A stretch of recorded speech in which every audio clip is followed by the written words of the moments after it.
Indo British advanced pain clinic నొప్పి మాయం surgery దూరం ఫర్ అపాయింట్మెంట్స్ 9155515563.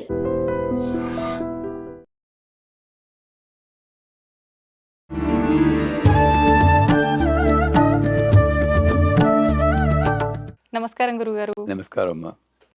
గురుగారు, చాలా మంది ముహూర్తం చూడందే ఏ పని కూడా మొదలు పెట్టని వాళ్ళు ఉంటారు. కొంతమంది అసలు ఈ ముహూర్తాలు లేవు, ఏమీ లేవు, మా పాటికి మేము అలా చేసుకుంటూనే పోతాం, మీరేంటి చాదస్తాం అనేవాళ్ళు ఉంటారు. అయితే నమ్మే వాళ్ళు నమ్ముతుంటారు కదా ముహూర్తాలనైతే. ముహూర్తం చూసుకొని అనుకున్న ప్రకారంగా అదే టైంలో ముహూర్తంలోనే అనుకున్న పని చేసినా కూడా మనం అనుకున్న పని జరగకుండా అనుకున్న దానికి వ్యతిరేకంగా జరుగుతూ ఉంటుంది. ఎందుకని ముహూర్తానికి ఒక బలం ఉంటుంది అని చెప్తూ ఉంటారు కదా. మరి అలా ఉన్నప్పుడు కూడా ఎందుకు వ్యతిరేకత ఉంటుందంటారు పనుల్లో? మంచి ప్రశ్న. ముహూర్తానికి బలం లేదు అని చెప్పడం చాలా తప్పు. ఎందుకంటే జ్యోతిష్య శాస్త్రం ఇవన్నీ కూడా వేద ఉపాంగాలు. జ్యోతిష్యము, నిరుక్తము, ఛందస్సు ఇవన్నీ కూడా. జ్యోతిష్యంలో ఆ ముహూర్తానికి బలం ఉంటుంది. కానీ అక్కడ కానీ ఉంది. కానీ పైన మనకు ఒకళ్ళు ఉన్నారు, అది నేను మర్చిపోకూడదు. అవును. ఆవిడ అనుకున్న ప్రకారం, ఆవిడంటే నేను అమ్మవారి ఉపాసకుని కాబట్టి ఆవిడంటాను, లేదా ఆయన. ఆవిడ అనుకున్న ప్రకారం జరుగుతుంది. కానీ మనం నిమిత్త మాత్రం అని భగవద్గీత చెప్తుంది, ఏ శాస్త్రమైనా అదే చెప్తుంది. ఏమవుతుంది ఇక్కడ, ఆవిడ సృష్టిలో ఉన్నటువంటి ఉపాంగాల్ని పోషించాలి, జ్యోతిష్యాన్ని పోషించాలి, ఈ జీవి యొక్క కర్మని అందించాలి. అన్నప్పుడు ఏం చేస్తుంది, సాధారణంగా ముహూర్తాల్లో పనులు అవ్వడం అవన్నీ జరుగుతుంటాయి. కానీ ఒక సమయంలో వీడికి ఆ పని అవ్వకూడదు. అది కర్మ ప్రకారం అలా రాసి పెట్టింది, కర్మ ప్రకారం రాసి పెట్టింది. లేదా వీడు కోరుకున్న కోరిక అది మంచిది కాదు.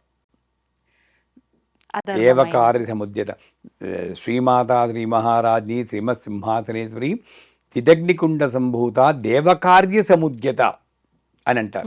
అంటే ఏమిటి, ఆవిడ ఏ కార్యానికి హెల్ప్ చేస్తుందంటే మంచి పనులు చేస్తూ ఉంటే ముందు వెళ్తుంది. తిదగ్నికుండ సంభూత దేవకార్య సముద్ర. 10 మందికి ఉపయోగపడేటువంటి మంచి పని అయినా సరే, లేదా నీ అంతస్తుకి తగింది కానీ చేస్తున్నప్పుడు ఆ ప్రభావం వేరే ఉంటుంది. ఆలోచన.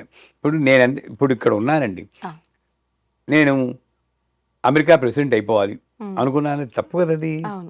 దానికోసం ఇలా చేస్తే అలా అవుతుంది, ఈ ముహూర్తం చేస్తే అలా అవుతుంది. అసలు కోరికతోటి మనం ఒక ముహూర్తం పెట్టుకున్నామంటే అది ఫలిస్తుంది ఫలించదు అన్నది మన చేతుల్లో లేదు, ఆవిడ చేతిలో.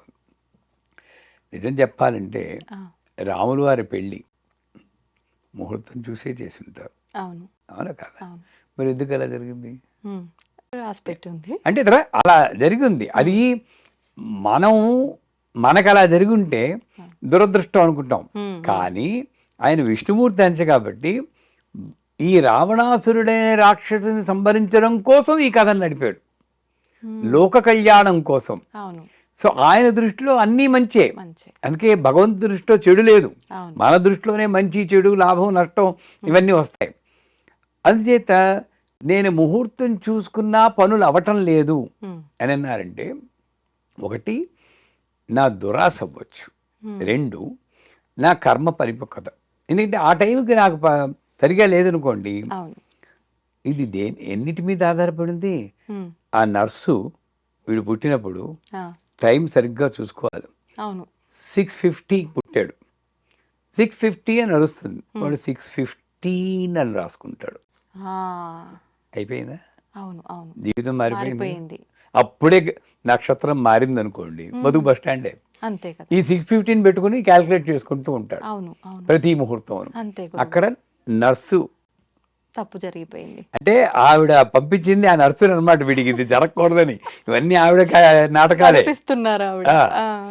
ఈయన ఈ జ్యోతిష్యం క్యాల్కులేట్ చేసేటప్పుడు, కరెక్ట్గా క్యాల్కులేట్ చేసేటప్పుడు ఎవరో ఆవిడ ఏమండో ఇలా వస్తారా, వచ్చే అనేసి మధ్యలో ఆపేసి వెళ్తారు, క్యాల్కులేషన్ తప్పచ్చు. హ్యూమన్ ఇన్వాల్వ్మెంట్ అన్నది ఉన్నప్పుడు ఆ, నేను గ్యారంటీ ఇవ్వలేను దానికి, ఎంత పండితుడైనా సరే, ముహూర్తానికి. నేనైనా సరే ఇంకోడైనా. ఆ, ఆడ పప్పులో కాలేయాల్సింది. అమ్మవారి ముందు మనం ఏంటండి చెప్పండి అవును, అసలు. అవును. అంతెందుకు, ఉమ్, నాకు నా చిన్నప్పుడు నేను అమ్మాయిని ప్రేమించాను. పబ్లిక్గానే చెప్తున్నా, ఓ 8 ఏళ్ళు అవునా? ఆ, ప్రేమించి పెళ్లి చేసుకుందాం అనుకున్నాను. ఆ, అన్నీ ఇస్తుందండి శ్రీ అమ్మవారు. అంటే ప్రపంచంలో అంటే ఏంటి, ఉపాసనలో నేను అమ్మవారితో ఎలా ఉండాలో అమ్మాయిని ప్రేమించినందువల్ల తెలిసింది ఉమ్, నాకు. అప్పుడు అన్నీ ఆ అమ్మాయిలాగా అనిపించింది. నీలం చీర తనకి చాలా ఇష్టం, ఓ, ఆ అమ్మాయి ఇలాగే కూర్చుని తను ఆ, ఇలాగే ప్రతి చూసిన, అంటే ఇప్పుడు నేను అది అమ్మవారికి అన్వయించుకుంటున్నాను. ఆ, ఏది చూసినా అమ్మవారే, ఏది చూసినా అమ్మవారే. అది అనుభవం రావడం కోసం అక్కడ అది పెట్టేసిందేమో అని ఇప్పుడు అనిపిస్తుంది. సో అమ్మాయిని పెళ్లి చేసుకుందాం అనుకుని, ఆ, నేను పేర్లు అనవసరం, ఒక గొప్ప పండితులు, ఆహా, ఊరు కూడా అనవసరం, ఊరు పెట్టేస్తే మీరు పట్టేస్తారు. ఓకే. నేను ఆంధ్రప్రదేశ్లో ఒక ఊళ్ళో ఉన్న గొప్ప పండితుడు ఆ, నేను క్యాజువల్గా అన్నాను, ఆ, అంటే అక్టోబర్లో నీ పెళ్ళి అయిపోతుంది అన్నాడు. ఆ, అయిపోతుంది అనుకో. అమ్మ, ఇప్పటికీ యాక్చువల్గా చెప్పాలంటే నాకు ఉద్యోగం కూడా పెద్దగా లేదు, ఓకే. ఎలా పెళ్ళి అవుతుంది అనుకున్నాను. ఉమ్, ఆయన డేట్స్ సహా చెప్పాడు. అదే డేట్కి ఉమ్, నాకు మలేరియల్ కమ్ డబుల్ టైఫాయిడ్ వచ్చి ఆ, 42 రోజులు ఎంతో హాస్పిటల్లో ప్రతిరోజు 105, 106 జ్వరంతో పడి చచ్చిపోతానన్న స్టేజ్కి వచ్చాడు. అయ్యో, నా ఆ, పెళ్ళి అయిపోయిందనమాట. ఆయన అన్న మాటకి ఇప్పుడు తర్వాత అర్థమైంది, ఆ, నీ పెళ్ళి అయిపోతుందంటే ఇది ఏమో అనిపించింది. ఓ, మా నాన్నగారు కూడా ఏడ్చిస్తే చచ్చిపోతానని. అయ్యయ్యో, ఇతను బతకడండి, ఆ, అది మెన్నెముక్కలో నీరు కూడా తీశారు అప్పుడు. ఆహా, అంటే చెప్పొచ్చు, ఇది ఆయన ఉమ్, తప్పు చేసేడు నన్నమ్మో. పండితులందరూ మంచి చేయాలని చూస్తారు, ఎవరు అవును, కావాలని తప్పు చెప్ప చేయరు. ఉమ్, కాకపోతే నా కర్మ ఒకటి కుదురుతుంది కదండి, అంతే. ఆ కర్మ దాటి నేను వెళ్ళాలి అంటే, ఉమ్, ఇక్కడ కుంభకర్ణుడు నిద్రే కావాలని కోరుకున్నాడు అంటారు. ఆ, రాక్షసుడు కోరలాన్ని కోరుకున్న సరస్వతిదేవి నాలుక మీద నాట్యమాడి ఉమ్, ఏది పలకాలో అది పలకకుండా పలికి. అలక్ష్మీర్ నాశయామ్యహం అని పలాల్సింది లక్ష్మి అన్నాడు అనుకోండి, హా, నాయన మరి అలా చెయ్యదు. సాధారణంగా మంచివాడు, కొంతమంది అంటారు తప్పుగా చదివితే ఆవిడ అది చేసేస్తుంది, అవును, భార్యాం రక్షతు భైరవి అని అన్నాడు, భార్యాం భక్షత భైరవి అన్నాడు, అందువల్లే ఆవిడ చచ్చిపోయిందని కొంతమంది చెప్తేస్తుంటారు ఆ, కథలు. అది నిజం కాదా గురుగారు? అదే నిజమైతే చాలా మంది మగాళ్ళు చంపేద్దరు కదా మా ఆడవాళ్ళని ఈ పాటికి. ఆ స్తోత్రాలు చదివి ఆ, క్లూలెస్ పడ్డారు, ఓకే. ఎవడు పట్టుకోలేడు. భార్యాం భక్షత భైరవి అన్నట్టే ఆవిడ చచ్చి ఊరుకుంటుంది. ఆ, అంటే ఆయన వాక్కుకు అంత ఉందేమో పవర్, వీళ్ళకి లేదేమో. వాక్కు కనుతున్న వాడు అలా తప్పే చేయడు. Okay, okay. అదేదో ఉమ్, పొరపాటు జరిగింది, అక్కడ జరగాలి, అది అక్కడ ఏదో ఏ కోరికతో పలికారు, అక్కడ జరగాల్సింది జరిగింది అంతే. Okay, okay. కానీ దానికి దీనికి లింక్ పెడుతున్నారు చూడండి, ఉమ్, అది కరెక్ట్ కాదు. నువ్వు మంచిగా ఉన్నప్పుడు ఆ లక్ష్మీ నాసి అమ్మదు, లక్ష్మి అంటే పిచ్చాడా ఏం చదువుతున్నావో తెలియదురా, ఉమ్, తల్లి కదా అది. పిల్లవాడు తప్పు చేస్తుంటే కొడుస్తుందండి, ఉమ్, ఏం చేస్తుంది, సరిగ్గా చదవరా సరిగ్గా చదవరా అని మంచి మార్గంలో పెడుతుంది, అంతే చేస్తుంది తప్పితే ఉమ్, అదిగో నువ్వు లక్ష్మీనాథయ్యమ్మ అన్నవాగా నేను వెళ్ళిపోతున్నాను ఎప్పుడు అందు. ఉమ్, కాకపోతే ఎప్పుడు ఉంటుంది, వీడికి అత్యాశ వచ్చి ఆ, నా కోట్లు సంపాదించాలి అనుకున్నప్పుడు అప్పుడు వాడి నాలుక మీద ఇలా వేసి మడతేసి అప్పుడు ఆడిస్తుంది. అన్ని నాటకం ఆవిడది, మడతేయడం ఆమె, గిల్లడం ఆమె. అన్నీ ఆవిడే. ఆ, అందుచేత ముహూర్తాలు ఎందుకు పనిచేయట్లేదు అన్నప్పుడైనా సరే ఉమ్, నేను గ్రహించాల్సింది ఒకటి, ఆ, ఒక ముహూర్తం పనిచేయలేదంటే ఆ జ్యోతిష్కుని తిట్టుకోవడము. ఉమ్, మనకేంటి, ఒక గుళ్ళోకి వెళ్తాం, పూజారిని తిట్టుకుంటాం, అవును, సరిగ్గా చేయరండి, నేను కాశ్యపస గోత్రం అంటే కౌండిన్య గోత్రం అన్నారు, వినిపించుకోరండి బాబు డబ్బుల మీదే అని.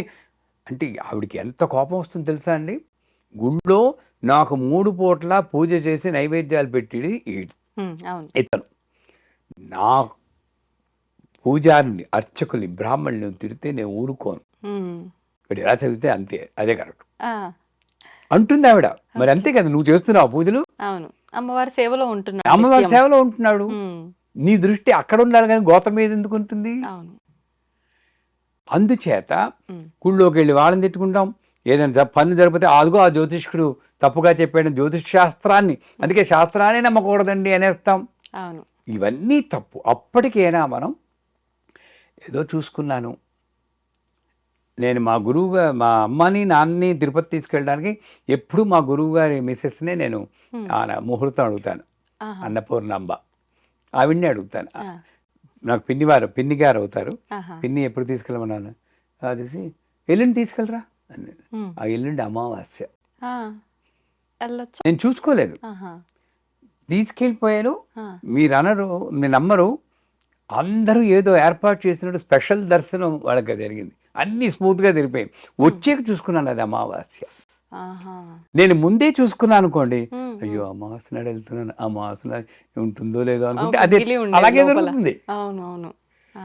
అంచేత ఏమిటి, ఆ ముహూర్తం పెట్టి వాళ్ళలో ఉన్న శక్తి, ముహూర్త బలం, నీ జన్మ నక్షత్రంలోని ఇన్ని కలిస్తేనే ఒక పని అవడం కానీ అవకపోవడం కానీ.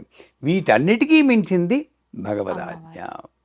మార్కండేయుడు వెళ్ళిపోవాల్సిన వాడే, ఉమ్, మరి యమధర్మరాజే పాశం పట్టుకుని వచ్చాడు. అవును అంటే ఆ ముహూర్తం కన్నా గొప్ప ముహూర్తం ఉంటుంది ఏంటండి. అవును. కానీ శివుని పట్టేసుకున్నాడు. పెట్టుకున్నాడు. అంటే ఏం చేసి సర్వానుల్లంఘ్య శాసన శ్రీమత్ త్రిపుర సుందరి అన్నట్టు, అరే నేను తిరగరాసేసాను రా, వీడికి ఎక్స్టెన్షన్ ఇచ్చేసాను అన్నాడు. ఎక్స్టెన్షన్ ఇచ్చేసాడు.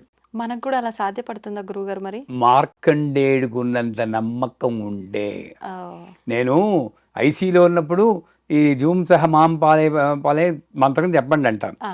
ఎలా ఉండాలి వాళ్ళు, ఏదో ఒకటి అవుతుంది, బతకడమో పోవడమో అవుతుంది. అవును. అది అయ్యేదాకానైనా నమ్మకం ఉండాలి. చేస్తాం గురువు గారు అంటారు. ఈ లోపల ఎంఆర్ఐ రిపోర్ట్స్ వస్తుంది, లాభం లేదు, లాభం లేదు, అయిపోయి నమ్మకం. అంతే. నీకే తేలలేదు అని పెట్టుకోడు. అవును. నాకు ఏదో ఒకటి నన్ను రక్షిస్తాడు అన్న ఆ మార్కండేయుడు నమ్మకం, ప్రహ్లాదుడి నమ్మకం పెట్టుకుని నేను గట్టిగా పట్టుకుంటే 100% షూర్. ఆ రోజుల్లోనే కాదు, ఈ రోజుల్లోనూ ఉన్నాడమ్మా భగవంతుడు, ఎప్పుడూ ఉన్నాడు. అంటే కలికాలంలో పాపమే ఎక్కువ పాదాల పైన నడుస్తోంది పుణ్యం కన్నా అది అని కరెక్టే, అంటారు కదా. కరెక్టే. ధర్మపురుషుడు ఒక్క పాదం మీదే నడుస్తున్నాడు. నిజాన్ని చెప్పాలంటే అందుకే మనకి కన్సెషన్ ఇచ్చారు. ఇప్పుడు చూడండి, పేపర్ టఫ్గా ఉంటే వాల్యుయేషన్ ఈజీ చేస్తారు. అవును అవునా? అంతే కలిలో కలిపురుషుడు ఉన్నాడు కాబట్టి ధర్మపురుషుడు ఒక పాదం మీద నడుస్తున్నాడు కాబట్టి ద్వాపర యుగంలో త్రేతాయుగంలో యాగాలు, ద్వాపర యుగంలో పూజలు అయితే కలవు నామస్మరణం అన్నాడు. అంటే గోవిందా అంటే చాలరా నీకు మోక్షం ఇచ్చేస్తానని అక్కడే పెట్టాడు. ఆ రోజుల్లో అమెజాన్ ప్రైమ్ వీడియో లేదు, నెట్ఫ్లిక్స్ లేదు, టీవీ లేదు, ఐ డ్రీమ్స్ కూడా లేవు. ఇవన్నీ పెట్టేసేసి వీడి గోవిందా అనడానికి కూడా టైం లేకుండా, ఐటీ జాబులు లేవు, ఇవేమి లేకుండా, ఆ టైం లేకుండా చేసి మాయలో పడేసింది. అది గొప్పతనం అన్నమాట. కలవు నామస్మరణం అన్నా కూడా ఈ టైంలో చాలా కష్టం. అందువల్ల ముహూర్తాలు లేవు అని ఎప్పుడు నేను చెప్పాను. జనాలు అనుకుంటారు గురు కరుణామయ్య గారికి దేని మీద నమ్మకం లేదని. వాస్తు నమ్ముతాను, జ్యోతిష్యాన్ని నమ్ముతాను, కానీ నా జీవితాన్ని అదే నడిపిస్తుంది అనుకుని మాత్రం ఎప్పుడు వెళ్ళను. నా జీవితాన్ని నడిపిస్తుంది అమ్మ. నా రోజు బాగుంటే ఎవరైనా వచ్చి చెప్తే వింటాను, అంతే. నాకు నమ్మకాలు లేవండి నేను ఎప్పుడు అన్నాను, వింటాను. ఆ చెప్పిన వాడు అమ్మవారే. ఆ రకంగా వెళ్ళమనండి. పనులు అవ్వకపోతే అప్పటికైనా మేలుకుని అమ్మ దయ ఉంటే అన్నీ ఉన్నట్లే. పురాణ పండు వారు చెప్పినట్టు అమ్మ దయ ఉంటే అన్నీ ఉన్నట్లే. నిజంగా మీరు అన్నట్టు భగవంతుడు ఆడిచ్చే ఆటలో మనందరం ఆడుతున్నాము అంటే ఎంత మన లాస్ట్ స్టేజ్కి వెళ్ళిన వాళ్ళు కూడా ఇందాక మీరు అన్నట్టు అమ్మ ఒక్కసారి కన్ను తెరిచి విని ఆపాలి అనుకుంటే ఎంతసేపు గురుగారు? ఆ నమ్మకమే ఉండాలి నిజంగా. ఇప్పుడు చైనాలోను టిబెట్లో భూకంపం వచ్చి 3 రోజులు ఒక చిన్న నెలల పాప 3 రోజులు శిథిలాల కింద ఉండి బయటకు వచ్చిందంటారు. సాధ్యమా చెప్పండి? అది చూసేకైనా మనకి తెలియాలి కదా. నిజమే. కాకపోతే అది అయిపోయేదాకా మనం ఏమి నిర్ణయించుకోవడం అంతే. ఆ నమ్మకం. నేను దేవీపురంలో ఉన్నప్పుడు నా దగ్గరికి ఒక ఆవిడ వచ్చారు. మా అబ్బాయికి పెళ్లి కావాలండి, మా అమ్మాయికి పెళ్లి కావాలండి. ఎంతమ్మా వయస్సు? 18 ఏళ్ళు. 18 ఏళ్ళకి ఏంటమ్మా పెళ్ళి అన్నారు. ఏదైనా మంత్రం ఇస్తే అవుతుందేమో, మా ఓ పని అయిపోతుందండి అన్నారు. ఇది మాట, ఓ పని అయిపోతుంది కదండి అని. ఓ పని అయిపోతుందని చేస్తున్నందువల్లే వాళ్ళు తిరుగుటప్పాల వెనక్కి వస్తున్నారమ్మా అనకూడదు. కానీ నిజం గురుగారు, మీరు బరువు వదులుచుకోవడానికి చూస్తున్నారు. మీరు బరువు వదులుచుకోవడానికి చూస్తున్నారు. 18 మంచి బాధ్యతగా ఫీల్ అవ్వకుండా బరువుగా. బరువు. మళ్ళీ ఆలోచించున్నాను. ఉమ్, లేదని మాత్రం ఇవ్వను. నాకు కొంచెం అప్పుడు బాధ అనిపించి, అమ్మవారు తలుచుకుంటే ఉమ్, 40 రోజుల్లో మీ అమ్మాయి పెళ్ళి అవుతుందన్నాను. కానీ ఉమ్, 39 రోజులైనా కూడా పెళ్లి కొడుకు రాకుండా పోయినా ఉమ్, నీకు అదే నమ్మకం ఉండాలి. అవును. మనం ఏంటి 10 రోజులు అయ్యేటప్పటికి పని చేయట్లేదు, గురువుగారు చెప్పారు పని చేయట్లేదు. అవును. ఇప్పుడు ఈ చెట్టు చుట్టూరా తిరిగితే పిల్లలు పుడతారంటే పుడతారు. ఒక ప్రదక్షిణ చూడగానే ఏంటి ఏం అవ్వలేదే అనుకుంటే ఏం చేస్తారు? అంతే అంతే. అలా ఉన్నారు మనుషులు. అవును అవును. అంత నమ్మకం నీకుంటే 40 రోజుల్లో అవుతుంది ఉమ్, అన్నాను. బాగానే ఉంది సంబడం. ఏదో మంత్రం ఇస్తానంటే ఇది ఏదో వచ్చినాము. చెప్పారని వెళ్ళిపో.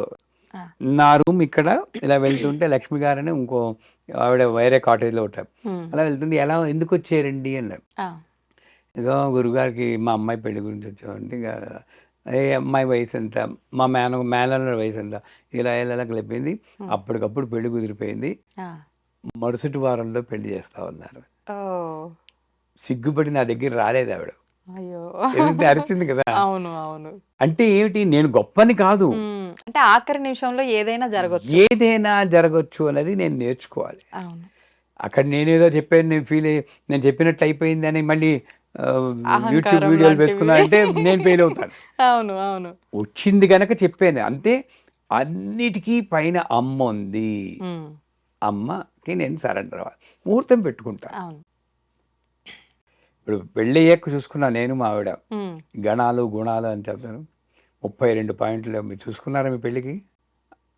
32 పాయింట్లు లేకపోతే చేయరు. ఆ, మాకిద్దరికి 6 పాయింట్లు వచ్చాయి. ఆ, 43 ఏళ్ళు అయింది ఆ, మా పెళ్ళి. బాగానే ఉన్నాం. ఉన్నారు. మరి 32 పాయింట్ల వాళ్ళు వచ్చినవి ఎందుకు కొడుకు చచ్చిపోతున్నారు? అవును. అంటే అంటే అండర్స్టాండింగ్. ఏదో ఇంకోటి ఏదో ఉందన్నది నాకు పొడక తట్టడం లేదు నాకు. అది నేను గ్రహించడం కోసమే ఈ ప్రశ్న మీరు అడిగారు. ఈ సమాధానం ఆవిడ చెప్పింది. ఓకే. అంటే ఇప్పుడు మీరు అవి కలవకపోయినా ఇంత సంతోషంగా ఉన్నారు అనంటే అమ్మవారి దయ ఉందనుకోవాలా ఇక్కడ? అమ్మవారి మీ దయ ప్రకారం నా అండర్స్టాండింగ్. బుద్ధి ఆవిడ బుద్ధి సామరస్యంతో ఉండడం. అందుకే అమతిర్మేధా శృతి స్మృతిరంతమా అంటారు. అమతిర్ అంటే లలిత సహస్రనామంలో మతి కన్నా ముందున్నది, అంటే ఆలోచన కన్నా ముందున్నది అమ్మ.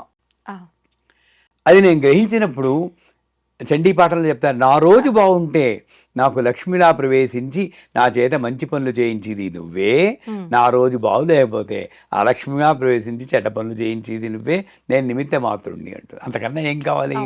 అంచేత ఆ ముహూర్త బలం ఉందో ఏముందో అది ఉంది. ఉన్నందువల్ల కరెక్ట్గా నాకు ఆ అడ్జస్ట్మెంట్ మెంటాలిటీ ఇచ్చింది, మా ఆవిడికి అడ్జస్ట్మెంట్ మెంటాలిటీ ఇచ్చింది, సఖ్యతగా ఉన్నాం. లేకపోతే నన్ను భరించడం చాలా కష్టం. అంతే అంటారా? అమ్మో, అలా అనిపించరే? నేను మీకు అనిపించదు, దగ్గరలో ఉన్న వాళ్ళకి అనిపిస్తుంది. ఎందుకంటే పెర్ఫెక్షన్ 100%. మిస్టర్ పెర్ఫెక్ట్ అన్న సినిమా వచ్చింది కదా, నాకు ఆ పెర్ఫెక్షన్ ఇష్టం. ఏదైనా బట్టలు ఇలాగే ఉండాలి, మీకోసం నేను వేసుకోను. నా ఇంట్లో ఎప్పుడు వచ్చినా మేము ఇలాగే ఇస్త్రీ నడకుండా చూస్తారు, నన్ను మేకప్ తోటే ఉంటాను. ఒక ఫీలింగ్ అనమాట, అలా జరగాలి అని. అలాగే ఈ ఫీల్డ్లోకి వచ్చాక ఆధ్యాత్మికంగా మాకు ప్రైవసీ లేదు. ఆడపిల్లలు ఎంతో చేయాలి అని వస్తారు కదండి. అమ్మాయి పాపం 20 ఏళ్ళకి వచ్చింది నా జీవితంలోకి. ప్రైవసీ లేదు, అందరూ శిష్యులే చుట్టూరా. కాకపోతే ఒక్కటి ఇప్పుడు వచ్చింది కనుక ఈ దీంట్లో మీకు ఇంకో సబ్జెక్ట్ వస్తుంది. దాంపత్యం బలపడాలంటే నేను చేసింది ఫస్ట్ 5 years ఆ అమ్మాయిని పూల్లో పెట్టి చూసుకున్నాను. ఫస్ట్ 5 years మ్యారేజ్ అయింది. పూల్లో పెట్టి చూసుకోవడం అంటే గురుగారు? ఆ అమ్మాయికి చీర కట్టుకోవడం రాకపోతే నేను చీర కట్టివాడిని, మేకప్ చేసేవాడిని చిన్నపిల్లలాగా. అలాగానే కొంచెం సరిగ్గా కట్టుకుంటే వావ్ చాలా బాగుంది అని పొగడత మీద పొగడతాం.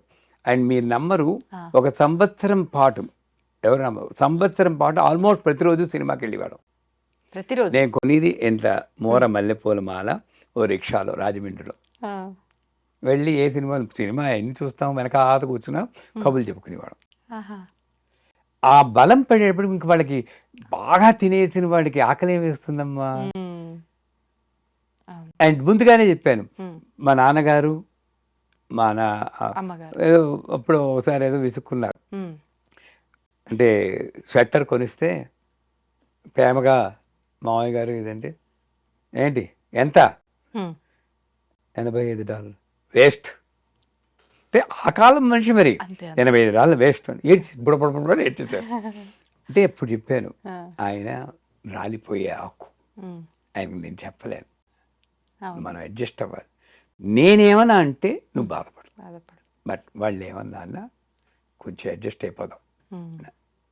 ఆ సర్ది చెప్పుకునే గుణం అవును. ఇవన్నీ కూడా అమ్మిచ్చిందే, నా గొప్ప కాదు, మా గురువు గారు ఇచ్చింది. మా అమ్మ కన్నమ్మ గురువు గారు ఇవన్నీ ఇచ్చింది కాబట్టి చక్కగా విజయవంతంగా 43 ఏళ్ళు కలిసి ఉన్నాం అంటే మామూలు ముహూర్త మాటలు బలం, కాదు. అమ్మ అనుగ్రహం. హ్మ్. నిజంగా మీరు చెప్పినట్టుగా ఇప్పుడున్న జనరేషన్ వాళ్ళలో ఇవన్నీ లేకపోవడం, మెయిన్ టైం ఇవ్వకపోవడం వల్ల, ఈ పోయే మనస్తత్వం లేకపోవడం వల్లే పెళ్ళైన సంవత్సరం లోపే విడాకులు. అంటే ఇంకెందుకు బాధేస్తుంది, నేను మేము విమర్శించడం కాదు, బాధేస్తుంది. వాళ్ళకి చెప్పేవాళ్ళు లేరండి, అవును. చెప్పేవాళ్ళు లేరు. హ్మ్.